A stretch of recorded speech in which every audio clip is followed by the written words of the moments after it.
Good afternoon, everybody. This is Nathaniel Provincia with my very good friend, Dr. Worster. What's up, man? How's it going? All the way from hot Atlanta, Jasmine Kullar. What's going on? How you doing, Jasmine? I'm doing great. How are you guys doing? Doing well. Doing all right. Doing Great all to see right. Yeah. So, Jasmine, the first time that I ever met you, this is a crazy story. We were in St. Louis, some little town outside of St. Louis. River Garden. Is there a River Garden? Do you remember River Garden? Outside of St. Louis. Outside of St. Louis. You Anyway, know, it it's was. funny. After a while, you kind of forget. I have a memory like a steel trap. And we Okay. were presenting at like a conference, and it was breakout sessions. And I was in one room, and I had seen you around, but I've never really met you. But you were like on your phone, like you were just like solving some kind of problem, right? Solving some kind of big leadership problem. I was like, man, she is busy, yo. I was trying to like say, hey, Jasmine, how's it going? You know how I am. And you're like, oh, fine. I'm gonna do this. I was like, man, she is on top of things. And then I learned about you, and excellent coach, excellent consultant, excellent school leader. And then fast forward last year, you were in Tulsa. You came to one of my sessions, and I was like, what the hell is Jasmine doing in one of my sessions? I'm already nervous enough. And then here you are. I'm like, oh, I've got an audience of one. If I can leave with a good impression with Jasmine, I've done my job. So I'm honored to have you on the show, Jasmine, really, truly. You know what? It's so funny, Nathaniel. I remember our first meeting, me really sitting in your session. There you go. And I was blown away. It was on teamwork, if I'm not mistaken. And Probably. I remember you talking about, the different challenges of working on a team, being able to have those tough conversations, holding each other accountable. It was an awesome session, and definitely walked away with a lot. Well, thank you. Yes. I remember appreciate what it was about. So I only wanted to impress you. It's like if Jasmine Kullar can walk out giving me some kind of like, decent review or whatever, life is good. It was awesome. You did great. Well, I appreciate. I'm still working on my craft, man. That is a great testimonial right there, Provincio. Yeah, no, it's pretty Let's pretty clip cool. that thing out. I will, absolutely. Hey, Jasmine, we'd love to hear how you got to where you are now. So what was your experience in education? Where'd you come from? Just give us kind of your origin story. What's the Jasmine story? Sure. It's kind of unique. The Jasmine story, I did not really set out to be an educator, which I think maybe a lot of teachers do say that's not really what was your first career path choice. I actually really wanted to get into law enforcement. That was the dream. As a kindergarten student, teachers would ask you, what do you want to do when you want to grow up? And I don't know if you remember back in the day, a cartoon called She-Ra. She-Ra and He-Man, remember? Yep. Yes, I was going to be She-Ra when I grew up. Like, that was the dream. That was going to be the goal. I was going to be She-Ra. And, years later, you realize that's not really a real person or a real profession. So the closest thing to She-Ra is, becoming a police officer. Yep. So then that kind of became the goal, got into criminology. That's what I majored in. That was my background. Wanted to get into law enforcement. That career didn't last very long. And shortly after that, I ended up working with a lot of students who were in jail and up in Canada. And I would go into the detention centers and talk to the kids about job skills, about the importance of writing a resume, life skills, those types of things. And I realized I kind of enjoy being with kids, and I enjoy teaching. And then from there, about 3 years after that, I went to teachers college and became a teacher. That's pretty awesome. Yeah. I wanted to be a G.I. Joe, like, or a Transformer. I knew there was a career path, G.I. Joe, Transformer. Wouldn't that have been Thundercat? I was going Thundercats. Thundercat. I remember that too. So Jasmine, that's interesting how our origin stories, like a lot of some people, like, I love education. They knew they were going to be a teacher. They taught their dolls, they taught their G.I. Joes. They knew they were going to be a teacher. That was probably for me too, the farthest thing from my dreams. Like I wanted to be a mail post office worker, mailman. And because I thought that job had benefits and it sounded like great, So I remember as a 12-year-old, after the whole G.I. Joe kind of like Transformer thing died down, it's like, I think I want to be a post office worker. That sounds great.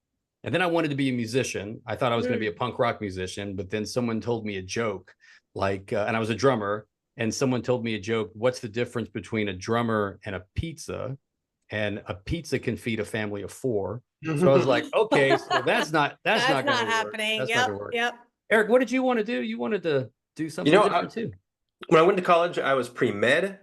When I was Oh, a kid, I wanted to be an archaeologist because it was a cool long word and I can spell it. Yeah. I never wanted to go into education either. I just when I graduated from college, I didn't really know what I wanted to do, and I wanted to spark out for an adventure. And I ended up teaching overseas for my first year of college in Slovakia, and it was a life-changing experience. I loved it. So then I Yeah. came back to the States and continued my education journey from there. But if I hadn't done that, I don't know where I'd be today. So That's that's awesome. such a cool story. That's awesome. That's awesome, Yeah. guys. So, Jasmine, you've got this pretty cool book called Training Teacher Leaders, and it's very intriguing to me um, because leadership is so important in our schools. But oftentimes, I mean, we all know this, the idea or perception of leadership is singular, the Mhm. principal, right? You know, the principal is kind of like doing or the superintendent, like that kind of like positional leadership kind of piece. And Eric and I both, you know, we were both principals, and there's nothing that I could do by myself. And I realized out of necessity, I got to have widely dispersed leadership. I've got to grow my teachers from the middle out, you know, because Mhm. I can't survive. I just don't. There's so many things that I cannot do. I need to surround myself with these good leaders. I got to hire for Exactly. leadership. I got to train Mhm. them. But I also know that a lot of our educators just simply do not see themselves as Mhm. leaders. They see themselves as teachers, right? And they are leaders, right? That is a leadership position in and of itself. But being able to work hand in hand with your school leader to be able to make big cultural moves can be challenging and Mhm. you know, and it's scary for folks where they're like, oh, that's not what I signed up for. So you've got to try to figure that out. Eric, I know in your work, you did basically the same thing. You tried to grow a lot of leadership too, right? Yeah, I mean, like you said, Jasmine, I was a principal. I was a K-8 principal, and I was smart enough to know I need to hire really smart teachers to help our Mhm. school succeed. So I couldn't do it alone, and I relied heavily on their counsel and wisdom for our school to succeed. I was big into shared leadership, and I tried to hire a lot of people who were very type A, um, Mhm. who we could all work together and we'd butt heads sometimes, and that's fine. Mhm. We all Mhm. want the same thing. We want our students to succeed. And I knew that by having that kind of people challenging each other's thoughts and opinions, we would end up with a much better answer at the end. Yeah, sure. Yeah. Yeah. So talk to us, Jasmine, about your experience with this. What Yeah. motivated you to write this book? Like, you know, you've had all these great leadership positions. So what inspired you to do this? So like both of you, I think a lot of principals now especially realize that this job is just way too much to do by yourself. I think we have more principals now that understand the value and importance of shared leadership. So years ago, when I was a first year principal, which now at this point may have been about 15 years ago, I had the pleasure of taking my teacher leadership team to a PLC institute. I'm sure those are stories that we all can relate to, Sure. right? The Sure. first time you go to a PLC institute. And, I was very excited, because I had, heard Rick speak before, I'd seen his work, and was very, very excited to take my teacher leadership team because now I'm a first year principal. I can finally really do this work. I'm so excited. I know I can't do it by myself. I already know that. And I believe in shared leadership. So, bring my teacher leaders. I had 15 or so teacher leaders, and we all went to Orlando to a PLC conference about 15 years ago. Mm. And it was unbelievable. As you all know, it was Yeah. awesome. But what was fantastic was how the teacher leaders completely bought into everything. I mean, wanted to get the whole PLC tattoo like Luis Cruz always talks about. Mm. They were completely sold. This was going to be the work that we're going to go back. We sat during team time and laid out all of our plans. We had plans. We knew what we were going to do. We had action steps, and we were super, super excited to take this work back. And I felt really good. I'm like, this is going to be awesome. We're going to go back and we're going to do this thing. Mm. But when we came back, what I found was the work actually fell apart. Mm. It fell apart not because the teacher leaders weren't bought in. It's not because they didn't understand the PLC work. It was because when it came time to actually leading their colleagues, they didn't know how. Mm. That's not something that we intentionally teach our teacher leaders. So I had to then very quickly put a pause on the PLC work.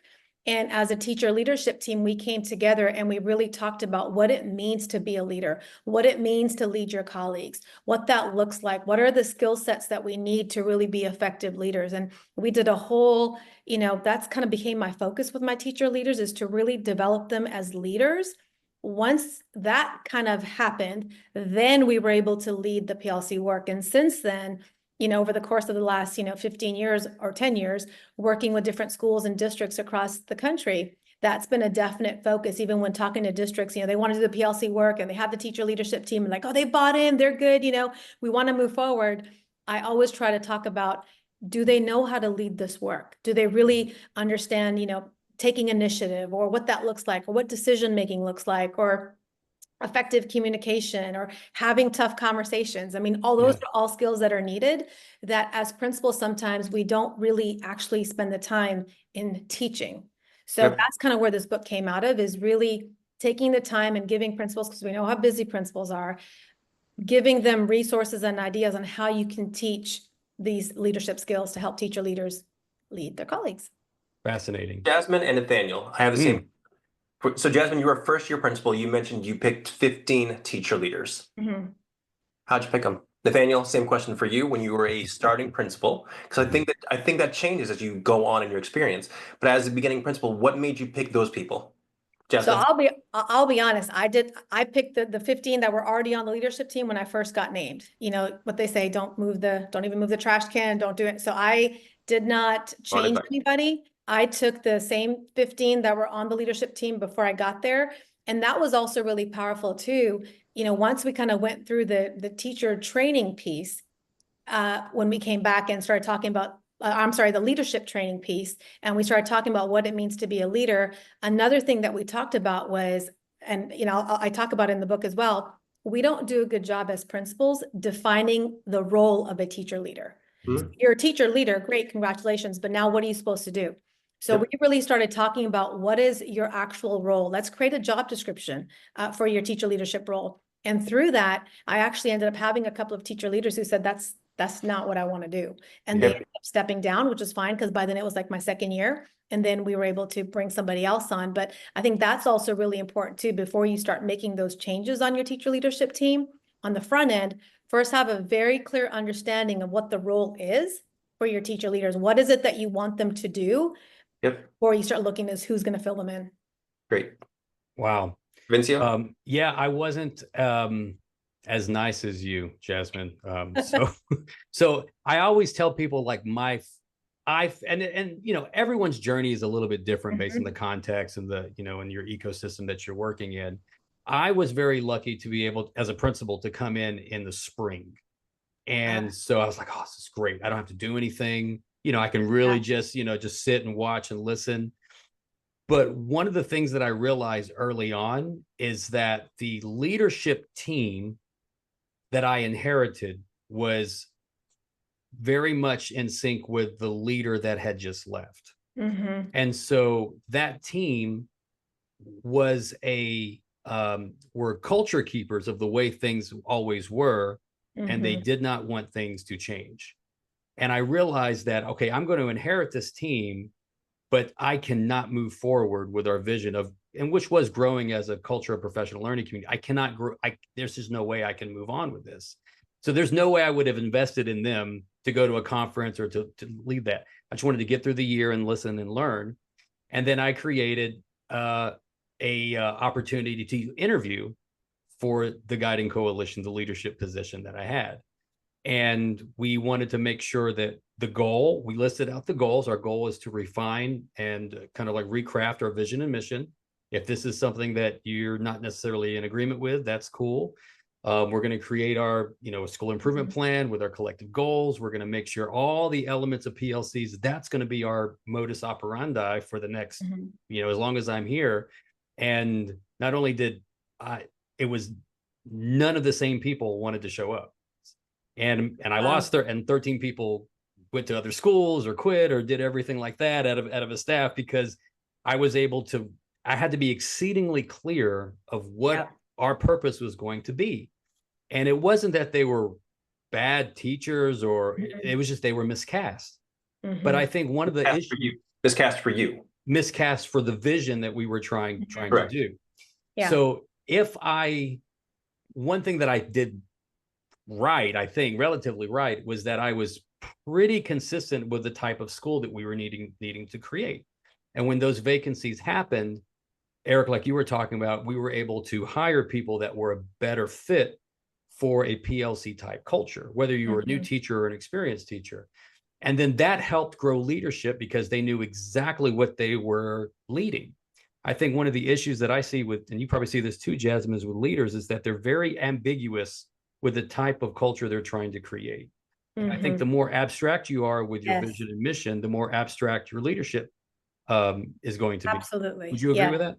Absolutely. And I mean, clarity, I know Becky DeFore talks so much about clarity with everything, which is Mhm. why, going back to the role of a teacher leader, we needed to be clear because so many times, and I've seen this time and time again with teacher leaders, and I always joke when when I present is, do you remember those yellow notepads?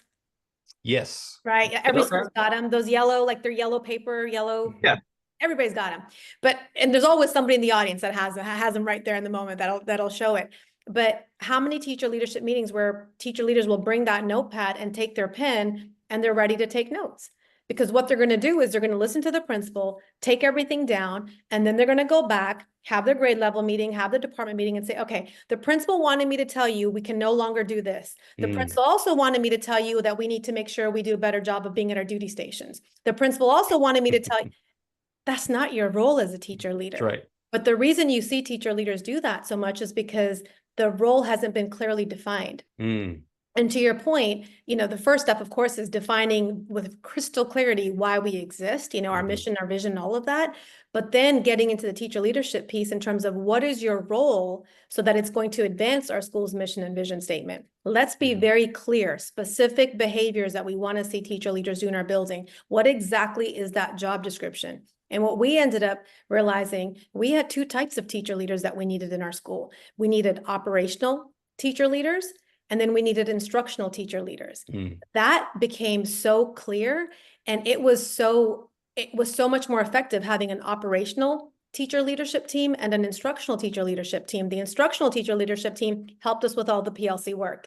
The Mm. operational teacher leadership team helped us with things like when there's subs in the building, creating duty schedules, all of that, celebrating people, making sure bulletin boards were updated, that kind of stuff. So it really helped being very clear on what exactly the job description is for our teacher leaders. That helped to understand the role a bit better.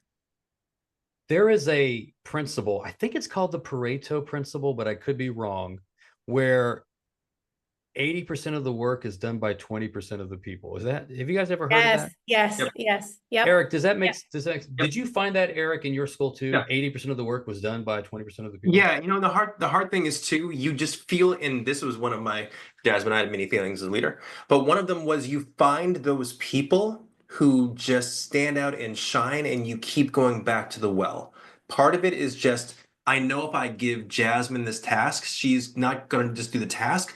She's going to go beyond and make it phenomenal. So sorry, Jasmine, I'm going to keep coming to you. Nathaniel, I don't know. He's fine, right? He's not a bad teacher, but he's not going to do that shine. So I'm not going to go to Nathaniel. He's just going to do his job and he's going to leave. I'm going to hit up Jasmine.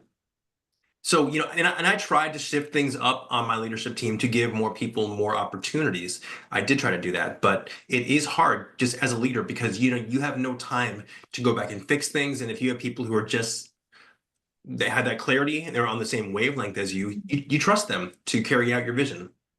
Yeah, talk about that, Jasmine. How did you address that 80-20 rule?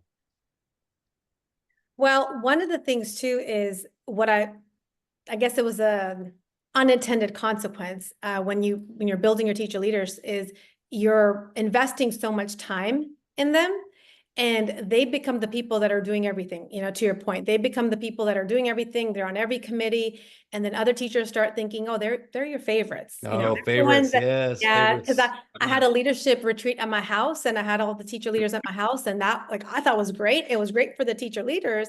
Sure. But shortly after, word kind of got out to the staff, and I had a pretty big staff. I had over 100 teachers, and oh, well, those are her favorites. You know, if you Yeah. want something done, just go to, you know, and I didn't expect that to happen.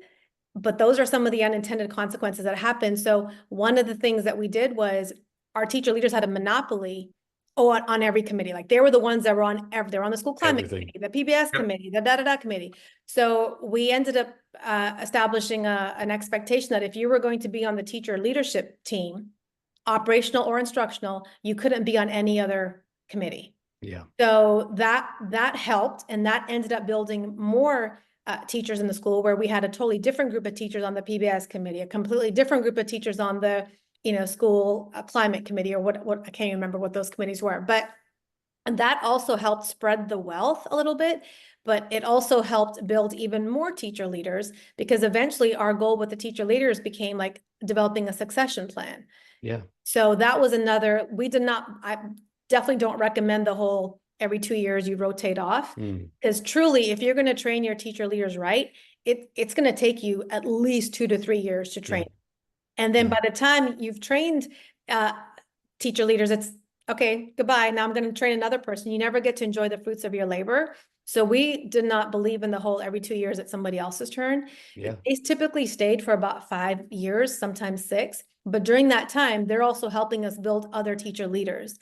Yeah. And that kind of helped to not have a monopoly on the teacher leadership role. And it also helped to disperse a little bit more leadership throughout the school, but it also helped me to really be mindful of not having favorites. So, because that was, you know, that's sometimes. I love it. I love that. You know, the you mentioned something in earlier about, you know, kind of as we were talking, that a lot of teachers don't necessarily see themselves as leaders in that kind of sense. I mean, you're going to have some type A hard charging people that want to be on top of all that, but we're not trained. I was never trained in my any of my you know, undergrad or master's on really how to lead people. Yes. I never, I had more training Yes. on leadership in freaking Little League.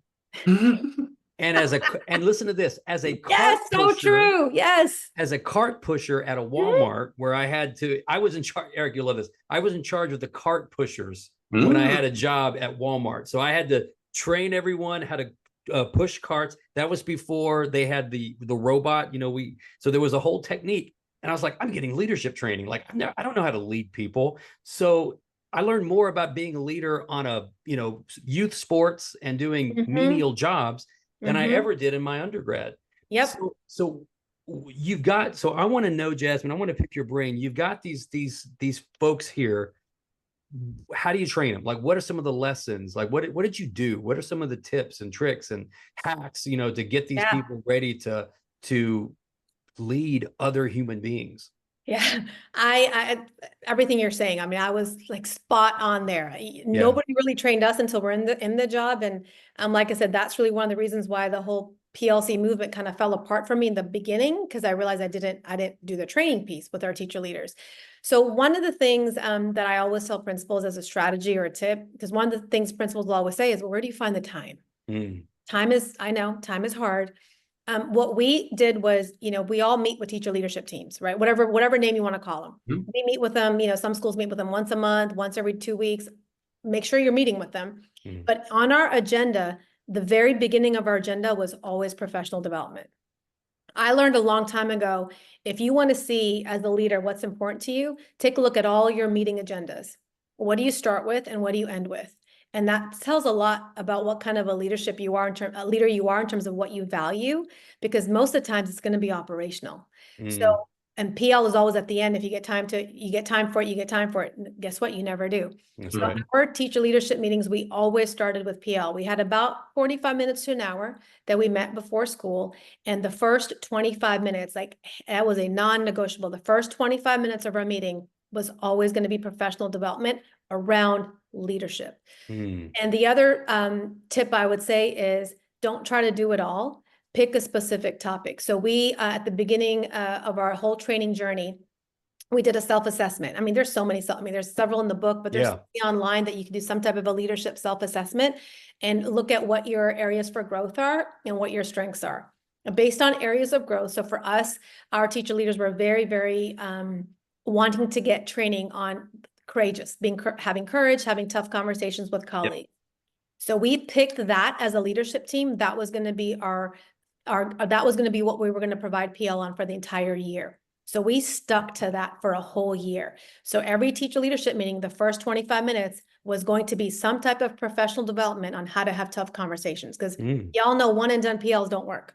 Yeah. Yep. So that PL, sometimes it was an article, sometimes it was role playing. Role playing was probably the best professional. I mean, they hated it in the beginning, but the more we did it, the more comfortable they became. Like, okay, a role play situation could be you have a teacher in your department who's really negative, who's just, complaining about the parents and the kids and the administration and everybody's awful.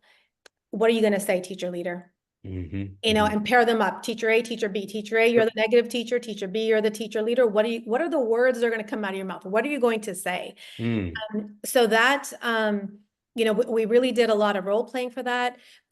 We watched videos, we do reflection questions. We did, we bring a quote about having a tough conversation. We didn't just have conversation about it. Professional development doesn't always have to be a PowerPoint presentation. There's so many different ways to provide professional development, but the caveat was it was 25 minutes. We started every teacher leadership meeting with that.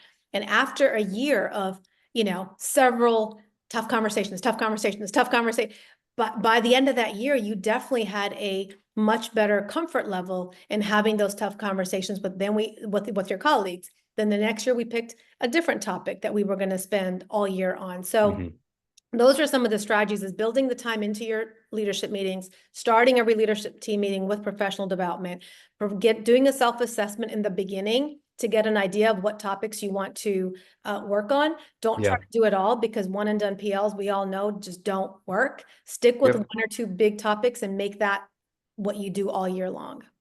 You ever watch that show, The Bear? Have you seen The Bear? Yep. It's good. Never seen The Bear? I know, Jed, you're so busy. You probably don't have time to watch TV. There's this great Hulu show called The Bear. And it's about a chef who takes over a little greasy spoon diner, and he wants to make it a Michelin star restaurant. And it's so great for leadership and teamwork. Eric, would you agree? It's just like, it's really, really great. I would watch it just for like leadership and getting a team of people on the same board. Well, he always calls everybody chef. So the dishwasher, chef, the dessert person, he calls them chef. Chef is synonymous with leader. And the reason why he calls everybody chef is because he wants them to see themselves more than they are. He wants them to see themselves more than their vocation, more of what they're striving to be. So when I was working with once I got my guiding coalition, my folks, I always wanted them to see themselves outside of their vocation. I wanted them to see each other as leaders. So I treated them as such.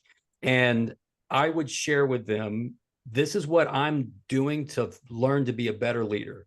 So here's what I'm sharing. And then I want you to go out, because leaders are constantly improving themselves. So I'm going to share with you this John Maxwell book that I've been reading, and I'm going to share with you some excerpts about it. And then I want you every month to bring something that you're utilizing to fill your cup, and I want you to share that with us. And then we're going to have a conversation at the end of the month of how we can leverage these opportunities to better serve our coworkers, to be a better PLC. But I also want us to get out of our educational hemisphere and learn from leaders from all different parts of life. People brought in lessons from the Bible. People brought in lessons from, the business industry. I had a teacher that was into like yoga and Japanese Kaizen, and brought in these wonderful lessons about Kaizen theory and all kinds of stuff. That's how we learn from each other. But we always had to make sure that we were leveraging those to our vision and mission. So anyway, I kind of rambled a little bit, but I wanted my leaders, I wanted to see them as leaders so that they could see themselves as leaders. And then they could see their colleagues as leaders. And I think that was really important, because my staff at the time didn't see themselves other than just a teacher. Right. So something that kind of worked for me.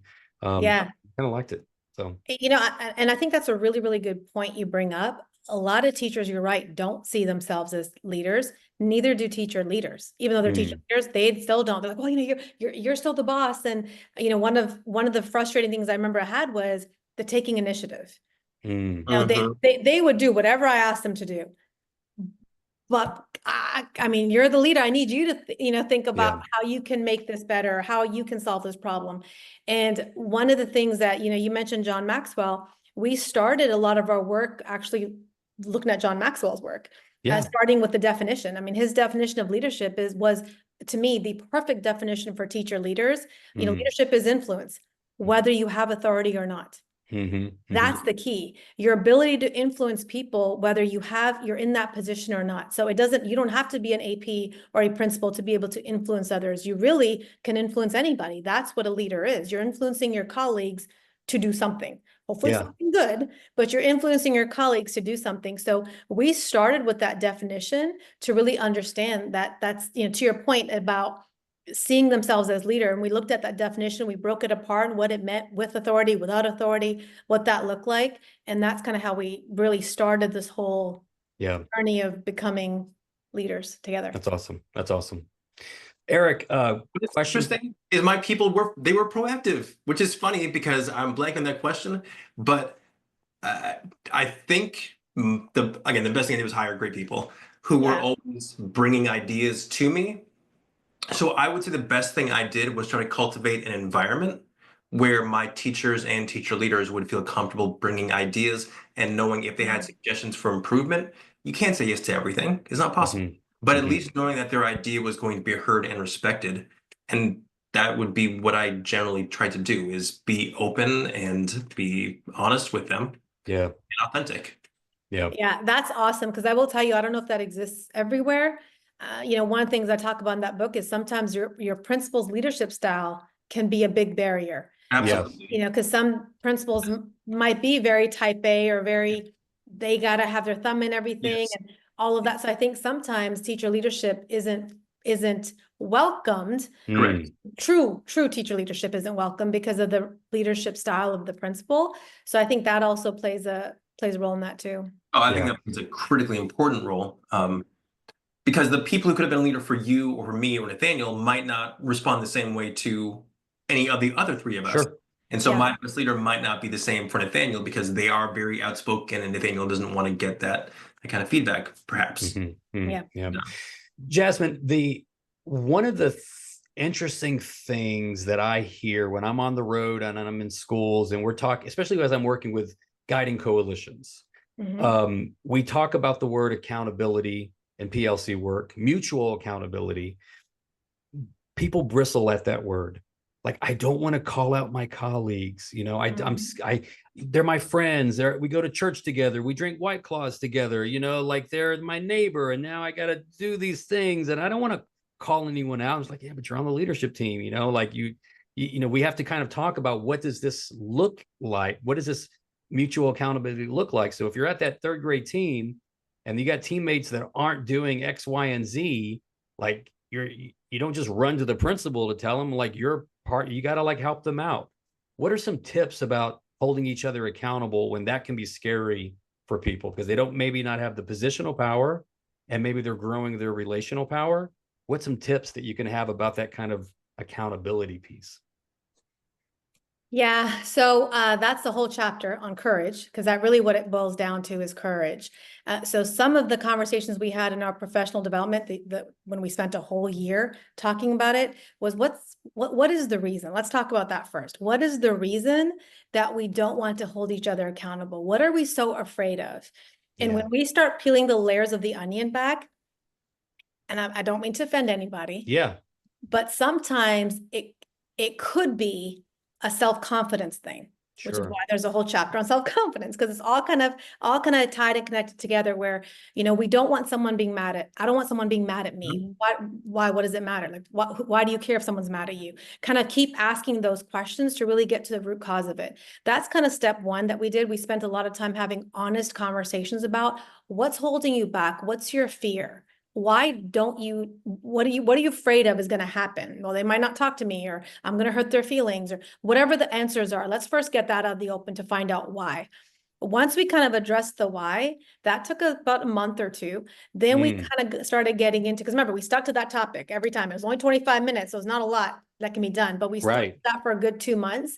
Then we kind of got into tangible strategy. So we talked about different scenarios, like what are some scenarios that you are noticing in your departments? Like there's a teacher who never comes to our meetings on time, or there's a teacher who's constantly breaking our norm, or there's a teacher who's really, really negative. We wrote all these scenarios down. And this was an example of a professional development. Wrote all the scenarios down, and then that's when we started doing role playing. Let's role play and act out some of these scenarios. Yeah. It was another 2 months that we did. Remember, 25 minutes at the beginning of every meeting. And that kind of started helped getting into what are the words that we should say? How does it come out? And then we kind of got into strategies that we've seen other folks do. If I'm not mistaken, Nathaniel, I believe you did reference Simon Sinek's Sure. FBI method in your Yes. section. Yep. Sure did. That's an example of a strategy that we used. I also have one that I have in my Connecting Through Leadership book, and I think I just wrote an article about it as well. I call it SSR. S is state the expectation, right? State the expectation, state what behavior broke the expectation, and then what it is that we need to do moving forward. So kind of take the emotions out of it. Here's the expectation. Our expectation, our collaborative team is that we're supposed to be prepared. You were not prepared last week. So moving forward, we need you to come prepared next week to the meeting. It's real, like here's the expectation, here's what you did, here's what we need you to do moving forward. So state the expectation, kind of like that's kind of the, so we kind of talked through different strategies, and of course the FBI method from Simon Sinek. There was a couple others that we went through, and then it was more of a pick one that suits your personality, pick one that you're comfortable with. But now that we've given you 2 or 3 different frameworks to have that conversation in, now role play using that framework and see how that works. So again, that was a year of training on how to have it.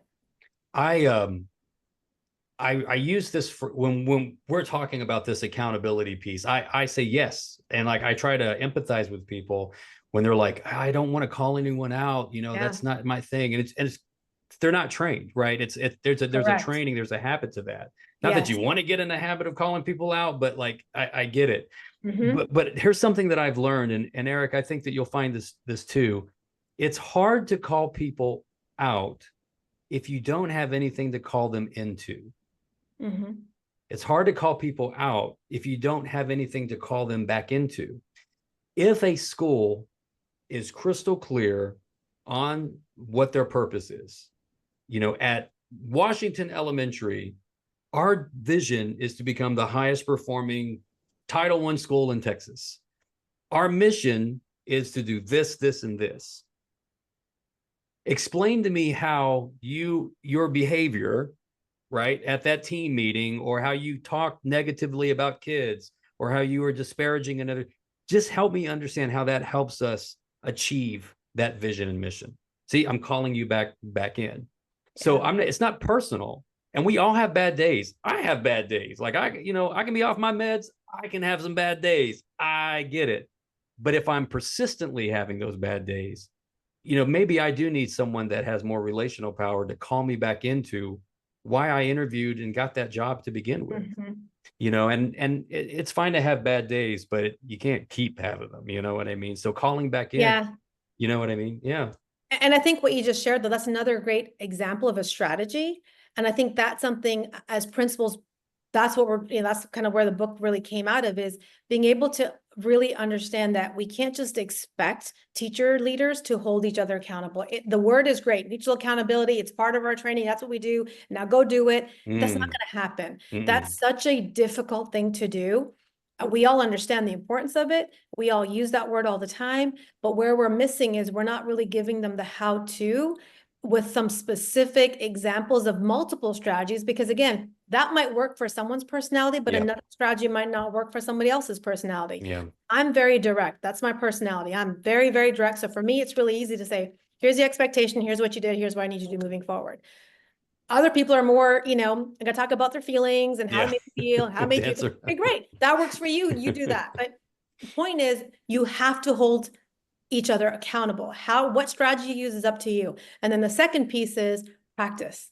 Now let's practice. Let's role play. I know some people don't like role playing. I'm one of those. I hate role playing, but there is so much value in being able to actually practice that dialogue, practice saying those words. The more you practice it, the better it is when you're out in that department or out in the hallway. and that situation happens, now you can, oh yeah, I said that, I'm going to try it here. And then the best part is when it happened, we'd come back and we would celebrate. We always made sure we never Awesome. said names, but we were able to have conversation. All right, anybody have a tough conversation last month? Like, how did it go? And then we were celebrating, like, that went really well. See, look, like, nobody hates you. You're still really I liked, know. still really well respected. All your fears were for no reason. Everyone knew the name though. Just for the record, everyone knows. Everyone knows who the name is. Everyone knows Yes, the name. exactly. I mean, but and that was the other thing too. I think they learned is that you actually gain more respect. Mm. But that was hard to kind of convince them in the beginning. It really happened after, again, a whole year of how to have tough conversations with all the different PL that we did, and then really kind of having that time to celebrate the successes that we had with those conversations. I love that the chapters for that is called courage. I know, I love that. I love that word. Jasmine, do you know where that word comes from? No, I do not. Dr. Worcester, do you know Nope. where the word courage comes from? Do not. Oh, you guys are going to love this, right? The Latin word for heart is cor. And so to have courage means to have heart. I love that. And I'm like, if we have a heart for and passion for our craft as educators, then why would we not want to confront and help call people back in when they're out? If I don't have a heart for you, I'm not going to talk to you. I'm not going to call you out or because I don't love you. And I think having those hard conversations shows that you love someone because you love them enough to actually engage in the hard conversation. Does that make sense? Oh, absolutely. I mean, it's for kids. It's for it's everything, right? Yeah. It's for everything. That I will tell you is such an important point that you make, that we did talk quite a bit about, and it's in the book as well, is it really, you're actually doing people a favor. And they might not realize it in the moment. There's going to come a time where they're going to come back. Maybe it's a year later, maybe it's 5 years later, where they're going to really appreciate that you had the courage to have the tough conversation that nobody else did. And what everybody else did is they just talked about them behind their back. You have the courage to actually tell them to their face what needed to happen. So we did talk about that too, that, I mean, let's be honest, you're talking about these people behind their back anyway. That's worse. That's worse. So I love it. So courage is synonymous with heart. Yeah. We do some work. I'm fortunate to do some teacher leadership work. There's a P word that comes up a lot. It's not Provencio, it's not practice. What P word do you think I'm referring to that I think is extremely important for teacher leaderships to have? Daniel, you can guess next, but ladies first. All right, ladies first. What P word is important? It's not people, it's not practice. Politics? I really don't want to talk about that. It is not that. Provencio? For a teacher passion, leader. purpose. Nope. I mean, yes, but the word is perspective. Perspective is cool. Talk a lot about getting beyond trying to see beyond your position, because that's what limits people to your classroom or your walls or your team. And for us, if I want an effective teacher leader, you need to know beyond your own scope. So why did the principal make that decision? Why did this AP make this? Why is the division doing that? Can you see the other side of an issue? And if you can do that, if you're in that team meeting, do you know where your colleague is coming from? Will that make you more empathetic? Will that make you a more effective leader? Yeah, it's great. Seeing both sides, taking both sides, but it does mean getting, again, beyond whatever you see in front of you and expanding, and whether it be parent issues or, again, division issues. I think perspective is something that we do some role play too, try to instill as being ultimately extremely important to being an effective teacher leader. I love it. That's great, Eric. That's a really, really good point. Yeah, love that. And I think good leadership is practicing empathy. Like, if I've got a directive that I've got to do and I'm treating a first-year teacher the same as a 20-year vet, I'm not being empathetic whatsoever. I may be clear, right? I may be clear in my expectations, but if I have a heart, right? Heart, courage, heart, it's also knowing that other person's heart. And the goal is to get everybody where you want to go. But if I come in with a hammer and then I'm just going to like shut that person down, and you also never know, like I've had such challenging conversations sometimes where I will walk past someone and not smile at them, right? And just have, because my head has got 1,000 things going on, and I'm walking in the hall, and then I pass someone and I don't look at them. And then I get an email, hey, why didn't you look at me today? What's wrong with you? I'm like, what are you talking? I didn't even know you were there. Oh, and that helps. You know what I mean? But then I could walk past another person, another leader, and not look at them. And they send me an email and they say, are you okay? I noticed that your head was down and I just want to check on you. Now, that's leadership. And I think that's the thing too, Jasmine, that I always, as leaders, we always are trying to take care of everybody else, right? But I also think it's important for us to know that we need people to take care of us too. And I think part of having a really strong leadership team is also knowing that we can take care of each other when there's no one else to talk to, because that principal job is a lonely job, you know? Any thoughts on that, like how we can take care of each other as leaders? Yeah, I mean, you're hitting on the educator wellness work now. Sure, yeah. Tina Boogerin and Tim Kanold, and all that they've done with that. But that's such an important piece to that, not just building teacher leaders, but I mean, teacher retention as well, and principal retention is really kind of creating that culture. And for me, to your point, I've found that when you build a teacher leadership team, you really are a team. So although, at the end of the day, as a principal, it's always going to be lonely at the top, because as a principal, you still have to have certain boundaries with your teacher leaders. But when it comes to problem solving for your school, you're not doing it by yourself. You have a team that you can talk through issues and talk through problems and open and honestly have conversations about, yeah, this didn't go so well. What can we do next time to make it better? Or how do we work on this? Or how do we improve our student achievement in this area? Really being able to have a group of people that you can collaborate with and run ideas past and do it together, instead of you're the one person and you got to do it all on your own. And you're going to have more mistakes and more errors are going to happen when you're working on it by yourself. True, so, true. But the wellness piece, I think, does come from that, in terms of, I see principals who try to do everything themselves, especially sometimes newer principals. And my advice is always, you're going to burn out. And you're going to, you got to be careful balancing your family and your personal life and all of that. Learn, we talk about learn to delegate, but delegate also, think about training your teacher leaders up so that you are comfortable delegating. Usually right off the bat, principals don't want to delegate because they haven't, built that network, I guess, or built that capacity up. But to keep that wellness piece going, you can't do it all yourself. There's no question you're going to burn out. All right. Last question that has absolutely nothing to do with what we talked about. Are you ready? Sure. So I'm gonna give. I love Atlanta. Hot Atlanta. Love it. It's one of my favorite cities. I'm gonna ask you a couple questions specifically to Atlanta. Okay. Where are the best biscuits in Atlanta? Oh, my husband. He makes the best biscuits from scratch. I kid you not. They're so good. All right. Does he use baking soda, baking powder? I don't know what's going on. I don't know, but he does them from scratch, and they're perfect every time. He makes really good biscuits. Next time you're in Atlanta, you'll have to come over. We'll do that. I hope he watches this podcast. That was good. All right. That was good. If you had to pick one Atlanta-based musical group or artist, who would it be? Oh, that's a tough one. Because there's some good music out of Atlanta. All right, give me some examples. All right. I'll give you three choices. Give me three choices and I'll pick one. The Outcast, Black Crowes, or TLC. I know what? I didn't even know TLC is based out of Atlanta. TLC's based out of Atlanta. Really? Yeah. So are you going to chase some waterfalls? I think I'm going to chase the waterfalls on that one. Absolutely. I had no idea they're based out of Atlanta. There you go. Very good. Jasmine, thank you so much for doing everything you do to train teacher leaders, to serve your district, just to be a leader and to be a great person. I am so glad you're not a cop.